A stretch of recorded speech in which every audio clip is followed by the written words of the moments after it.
बहुत साल पहले की बात है कि एक नगर में किशन नाम का लकड़हारा वुडकटर रहा करता था। वह अपने गुजर बसर के लिए जंगल से लकड़ी काटकर लाता और नगर में बेचता था। इन लकड़ियों को बेचने से लकड़हारे को जो पैसे मिलते थे उससे वह अपने लिए खाना खरीद कर खा लेता था। यह उसकी रोज की दिनचर्या थी। एक दिन की बात है कि जंगल में लकड़हारा एक तेज बहती हुई नदी के पास एक पेड़ पर चढ़कर लकड़ी काट रहा था।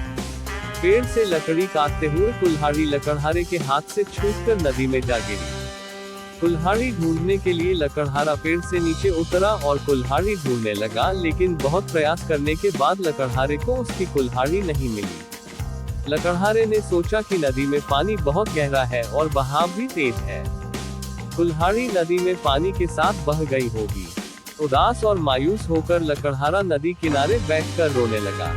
कुल्हाड़ी खो जाने से लकड़हारा काफी दुखी था।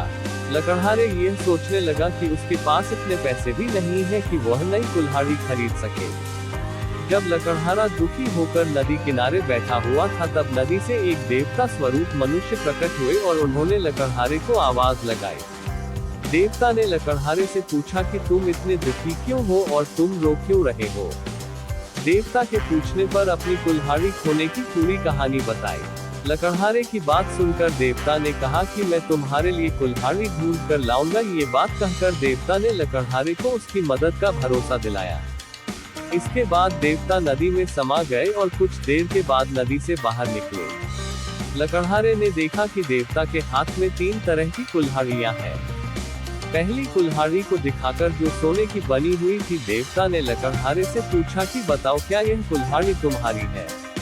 लकड़हारे ने जवाब दिया कि नहीं भगवान, यह सोने की कुल्हाड़ी मेरी नहीं। इसके बाद देवता ने चांदी की कुल्हाड़ी को दिखाते हुए पूछा कि क्या यह कुल्हाड़ी तुम्हारी है। लकड़हारे ने जवाब दिया कि नहीं भगवान, यह कुल्हाड़ी मेरी नहीं। इसके बाद लकड़ी से बनी कुल्हाड़ी को दिखाते हुए देवता ने वही प्रश्न दोबारा किया। इस बार लकड़हारे ने जवाब दिया कि जी हाँ, यह लकड़ी से बनी कुल्हाड़ी मेरी है। इसी से मैं पेड़ पर बैठकर लकड़ी काट रहा था। लकड़ी काटते समय यह मेरे हाथ से छूटकर नदी में गिर गई थी। देवता के द्वारा लकड़हारे की ईमानदारी को देखकर बहुत अधिक प्रसन्न हुए। देवता ने कहा कि किशन, यदि तुम्हारी जगह कोई और होता तो वह लालच में आकर सोने या चांदी की कुल्हाड़ी ले लेता, परंतु तुमने ऐसा नहीं किया। हम तुम्हारी ईमानदारी से बहुत अधिक प्रसन्न हैं। तुमने पवित्र और सच्चे मन से मेरे द्वारा पूछे गए सभी सवालों के जवाब दिए, तो मैं तुम्हें उपहार के रूप यह तीनों कुल्हाड़ी भेंट करता हूँ। तुम यह तीनों कुल्हाड़ी भेंट स्वरूप अपने पास रख लो। लकड़हारा तीनों कुल्हाड़ी लेकर बहुत खुश था। वो तीनों कुल्हाड़ी लेकर अपने घर चला गया।